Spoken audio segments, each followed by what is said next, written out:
Does it seem offensive to you? Then you confirm that it is so. Do you know why? Because each of us is controlled and manipulated by consciousness, which principles do not change over the centuries. People still do not understand that they are not consciousness. Considering themselves as consciousness, they are guided by its reactions as their own.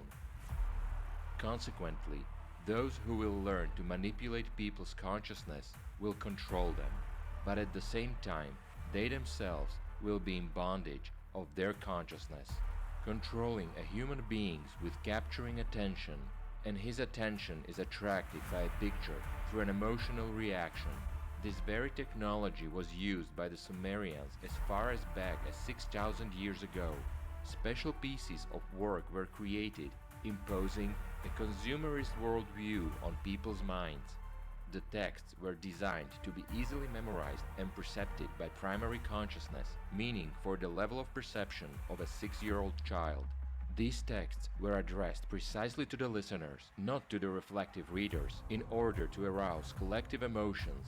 In Sumerians, it was the Enuma Elish poem, and 4,000 years later in ancient Greece, they were the Iliad and the Odyssey.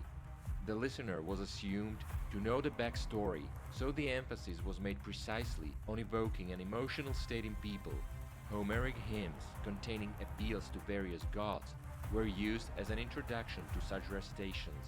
The poems were created with the same technique as the Sumerians did.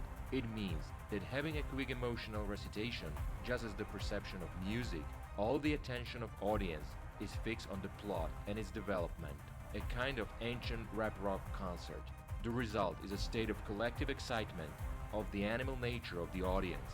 To put it simply, a collective egregore was generated, meaning people were emotionally infected with thoughts about the story and became active carriers and disseminators themselves. In ancient Greece, just like the Sumerians did, special people, ancient journalists, were trained for the PR of the Iliad and the Odyssey, and they were legally authorized to recite Homer's poems in public. These were so-called Sons of Homer, rhapsodes.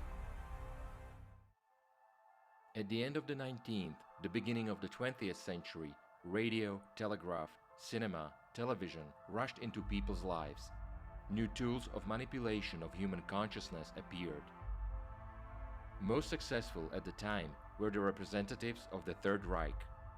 The top Nazis learned about this method of influencing the masses of people from the Tibetan monks from the city of Lhasa, where the Nazis had made more than one expedition.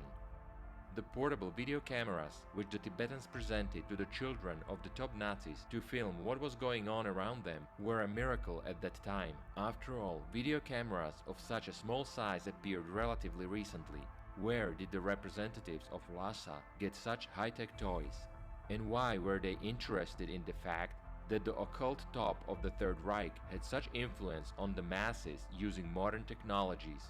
The Nazis did everything they could to ensure that television, just like radio, would enter every home like the internet in today's world. After all, the information that comes through the visual channel in the form of images is perceived by humans almost without analysis and goes straight to the subconsciousness. Discussing television as a new instrument of propaganda, Goebbels said, "The superiority of the visual picture over the auditory one is that the auditory picture is transformed into the visual one by means of the individual imagination, which cannot be kept under control. Everyone will see their own thing anyway. Therefore, it is necessary to show from the very beginning how it is supposed to be, so that everyone sees the same thing." For example, in order to capture